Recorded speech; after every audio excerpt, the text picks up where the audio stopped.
Speaking of acting, Fight Club. Yeah.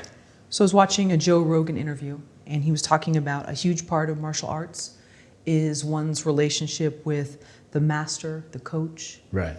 And Joe says that it's like the one who can guide you through the most dangerous waters. And so he was interviewing none other than Fight Club's writer. Is it Chuck Palahniuk? It's hard to say the last name. Yeah. So. Okay, all right, good, all right. Which in the film, you play the detective Kevin, okay, in the movie. So does a writer have a coach? Or is that the audience? I'm not talking about a writing coach that you hire, but like sort of a sensei? You can, yeah, of course. Or is it the audience eventually that becomes that Mr. Miyagi who's kind of like, well, this is what it was? Well, it can. I mean, if you allow the audience to define the work, then yes. I mean, yeah, a mentor is always great. Somebody who can like look at your script objectively. You know, I've done it for people. I tell people all the time, you don't want different, you just want better, because there's a difference. You know, if someone is reading your script and they're coming at you and there's all this stuff that changes it around, that's not necessarily good, you know? But if they read your script and they see what you're doing and they say, all right, I get this, here's a better way of bringing that out, that's what you want. That's what a coach would do. That's what a writing mentor would do. Sort of help you bring out your story to the best of your ability. Once you get at that point, you know, an audience can see it and analyze it and say, oh, well, we like this or we don't like that. And they have that right, but the story's done. You know, it's not like you make a movie or a story comes out or whatever, you know, an author doesn't write a book and then the audience is like, well, this sucked and you should have done that and this should have happened. And then the author goes back and rewrites the book and re-releases the book. You know, it's already out, it's done. So yeah, there's stuff you can take from that and say, well, people kind of dug that, kind of didn't dig this. So when I make my next move, I can keep that in mind. But yeah, it never hurts to have somebody that you can bounce off ideas and scripts and scenes with, as long as they are in alignment with what you're doing. You know what I mean? If you write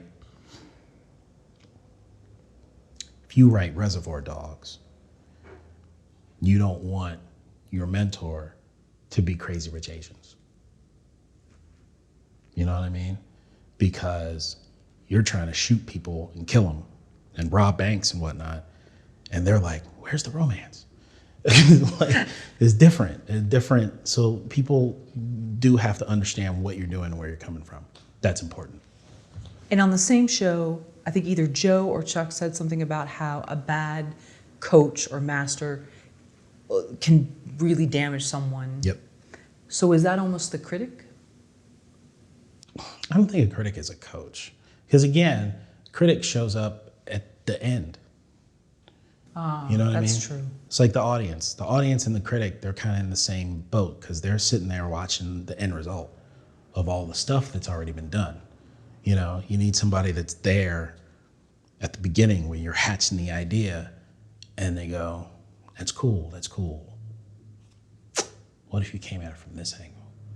Same deal, but like maybe this opens it up. More people.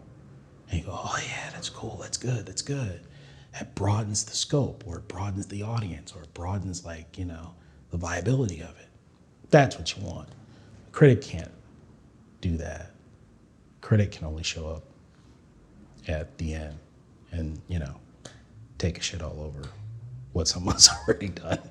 You know what I mean? What's the character in Leave It to Beaver? The one that's always nice to Mrs. Cleaver, but then... Oh my God. Sorry. Oh gosh, I'm Beaver. So he's the blonde guy, and he's, oh, hi, Mrs. Cleaver. Oh, lovely dress you're wearing today. And then to the Beaver, he's like throwing spitballs at him. So that's the critic. I think. I mean, I don't know all of them. I don't know them all. I mean, some of them could be great and cool and, really into and care about stuff, but I don't know. In my opinion, it's easier to destroy than it is to create. Wow, that's really interesting. So I don't. That's really interesting. There's a really, really great filmmaker who said that any review, good or bad, means nothing. So there's no point in reading them. Even if they're good, there's really no point in reading them because it's just one person's opinion. So make your stuff, get it out to people, find your audience, I mean, can you imagine if like Adam Sandler cared about critics? Right. He'd be done. And there might be people who'd be very happy about that. Because they'd be like, ugh, thank God, good riddance, he sucks. But then there's other people that would be like, are you kidding? Adam Sandler got me through whatever. Right. It's all art. I don't personally understand how you can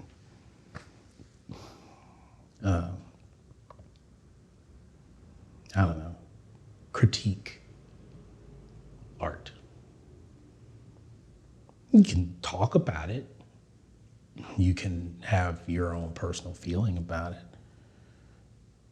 But it's all subjective, What's that? One man's trash is another man's treasure. Mm-hmm. I mean, okay, that's fine. You can have a thing. But I know there's a lot of stuff that critics love, like on a unilateral level, and then I see it, and I don't like it. And then there's like stuff critics hate, and then I see it, I kind of like it. You know what I mean? Like, so I'm not necessarily talking from where I'm at. You know what I mean? So, I mean, I know the industry is a big thing. They want to have that critical acclaim, and I understand the benefit it brings a project, and it's all great. But, it's like Oscars, right? Again, was just going to say that. I was just thinking that. What's the thing? There's another filmmaker. Is the whole idea behind the Oscars is it's assumed that the Oscar that wins Best Picture or whatever is like the best movie, and it's not necessarily the best movie. It's the movie that had the best campaign and had like the most amount of friends that were in the Academy to get it the most votes. Not that it's not a great film. Could have been, might be the best movie. Who knows? But that's not the only deciding factor as to who gets an Oscar. Right. You had people for years going, when the hell is Leonardo DiCaprio going to get an Oscar?